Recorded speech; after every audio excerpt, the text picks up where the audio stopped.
Malapit ng Pasko, yung aginaldo ng inaanak mo, ha? Ako naman, si kumari ko naman, makapaghintay naman kayo, hindi yung bilip. Diyos ko, makapaghintay nung nakaraang taon pa yung last na nagbigay ka ng regalo mo sa inaanak mo. Oo nga, kumari, maghintay ka naman, huwag ka naman masyadong ganyan. Yung anak mo nga, tahimik na sa bahay ninyo, binibigyan ko. Maghihintay na naman kung hindi ko pa pinakita sa'yo yung anak ko nung nakaraan, di ka pa magbibigay eh. Kumari ko naman, hindi naman ganyan dapat ginagawa mo sa mga anak ko. Hayaan mo ako magbigay ng kusa, hindi yung ikaw yung pupunta. Eh paano naman, nagtatago ka naman kasi kung hindi ka pa mahagilap na, hindi ka pa magbibigay. Hindi ako nagtatago, sadyang busy lang ako, maraming ginagawa sa buhay. Tingnan mo nga ako, nag-ayos ako ng mga halaman dito, Tsaka isa pa, Mari naman, huwag ka naman ganyan.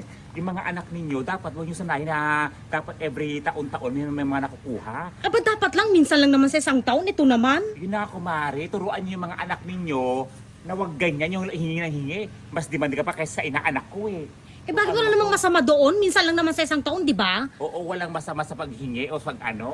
Ang gawin mo naman, hintayin mo, nabigyan ko ng pagkukusa yung inaanak ko. Hindi yung kailangan pumunta dito. I-remind ako na kailangan sa December, may aginaldo yung inaanak. Eh kasi nakakalimot ka eh. Paano hindi re-remind sa'yo? Hindi ako nakakalimot, sadyang busy nga lang ako. Nagtatago Ito, ka? ano na to. Sabihin mo nagtatago ka? Hindi ako nagtatago, busy nga ako. Tignan mo nung nakikita mo nag-alak ng mga halaman dito, Itong ano na to. Saka sa susunod naman, huwag ka namang pupunta dito na subusugod bigla.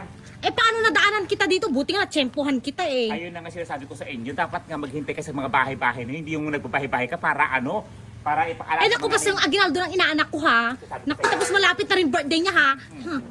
Dapat magbigay ka naman, mag-sponsor ka naman. Sponsor ka nung nakaraang nung binyag ng anak mo. Pina-sponsor mo sa akin yung isang buong kilong lechon. O kaya nga nakaraang taon pa yun, iba na naman ngayon. Kumpare ko naman, ang hirap ng buhay ngayon. Itong ano na to, ang hirap ko nga. Naku, Diyos ko, ikaw pa, ang dami-dami mga pera. Nung nakaraang linggo nga, yung 500 pesos, sabi nilang Leche Buena, pinagkakasya ko, hindi yung plakasya. Nakakaloka ka. O yung 500, dagdagan mo ha, kasi kulang pang Noche Buena.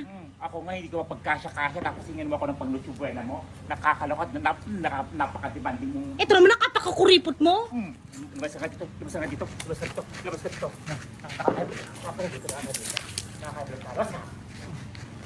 Nakakaloka ka.